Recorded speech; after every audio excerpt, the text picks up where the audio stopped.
Yang ingin Jokowi turun itu sudah pasti sakit hati atau jiwa. Wajib dicatat baik-baik bahwa penduduk Indonesia tidak sama dengan Amerika yang kini sudah chaos karena dipicu oleh kematian George Floyd. Apa yang terjadi di Amerika dan kini tampaknya mencapai puncaknya adalah akumulasi kebencian ras yang masih dipelihara. Jangan sampai itu terjadi di Indonesia. Karena itulah jika masih ingin melihat negeri ini tetap baik-baik saja, maka virus-virus kebencian yang terus ditanamkan itu wajib dilawan. Tapi tentu saja ada cara yang bijak untuk melawannya, dan tetap melakukan perlawanan dengan logika yang cemerlang. Selebihnya kita dukung aparat menjalankan tugasnya. Jika ada yang melanggar, wajib dihukum. Sebelum terjadi seperti apa yang ada di Amerika, sebaiknya dicegah dari sejak dini. Pencegahan itu harus dilakukan secara kompak dan beramai-ramai. Ketika ada yang logikanya bengkok, langsung saja dipatahkan kalau tidak bisa diluruskan.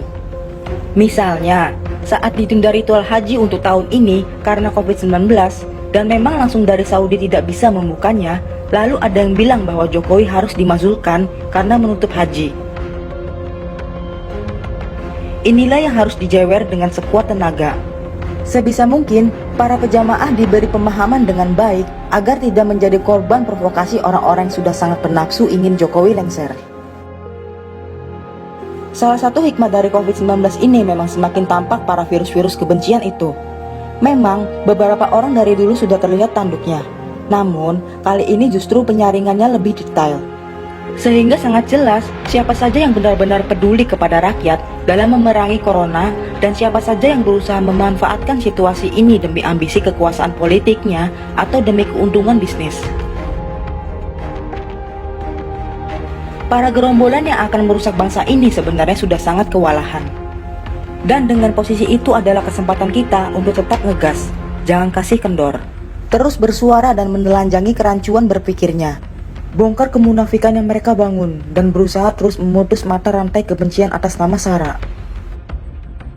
Sangat mudah berbicara dengan logika yang tepat untuk membela orang yang benar daripada harus mencari-cari celah atau premik membenarkan orang yang salah. Proses pengadilan itu sulit karena membela orang yang salah dengan memainkan puzzle undang-undang beserta pasalnya agar bisa lepas dari jeratan hukum. Atau proses pengadilan itu sulit karena melawan kelicikan logika si pembela orang salah tersebut. Salah dan benar menurut pengadilan memang harus berdasarkan perangkat hukum yang ada. Namun salah dan benar yang berdampak di masyarakat inilah yang mesti harus dipaparkan dengan sangat gamblang. Sehingga kita tahu siapa yang berhak dibela dan siapa yang memang telah berusaha merusak kehidupan berbangsa dan bernegara demi ambisi-ambisi pribadinya. Tentu saja orang-orang seperti Fadlizon dan kawan-kawannya akan merasa benar. Mereka ini mengeluarkan pernyataan-pernyataan yang menurutnya benar. Benar dan merasa benar berbeda. Kebenaran bukan untuk dirasa-rasa, tapi diwujudkan bersama dengan keadilan demi kemanusiaan.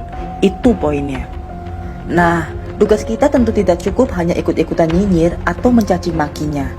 Bahkan, julukan yang kita berikan kepada mereka ini dengan sebutan kadrun tak membuat mereka berubah dengan cara berpikirnya, atau setidaknya mengasah logika berpikirnya agar ikut membangun bangsa sesuai dengan jalan kemanusiaan dan keadilan. Jadi kebencian yang mereka bangun terhadap Jokowi dan pemerintahan ini wajib dibendung. Kemukakan semua argumentasi dan bukti-bukti nyata bahwa apa yang mereka lakukan adalah suruhan dari bandar yang ingin lagi berkuasa. Syukurlah kita punya sosok presiden seperti Jokowi. Meskipun beliau tahu betul para pengganggu ini, namun beliau punya perhitungan yang matang. Sehingga tak perlu Jokowi menanggapi mereka, sebab hanya kotoran yang bisa menghambat pembangunan. Karena itu, biarkanlah kotoran pada tempatnya.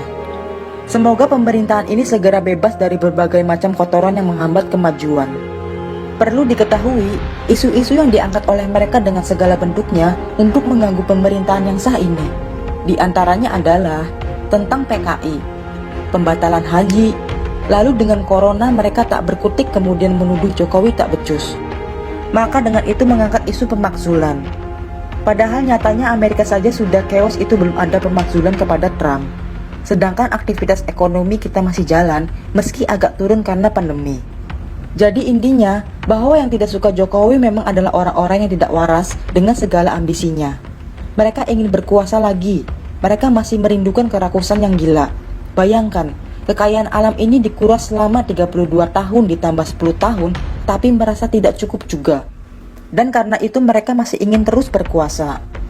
Insya Allah, perjuangan rakyat Indonesia tidak akan pernah berhenti.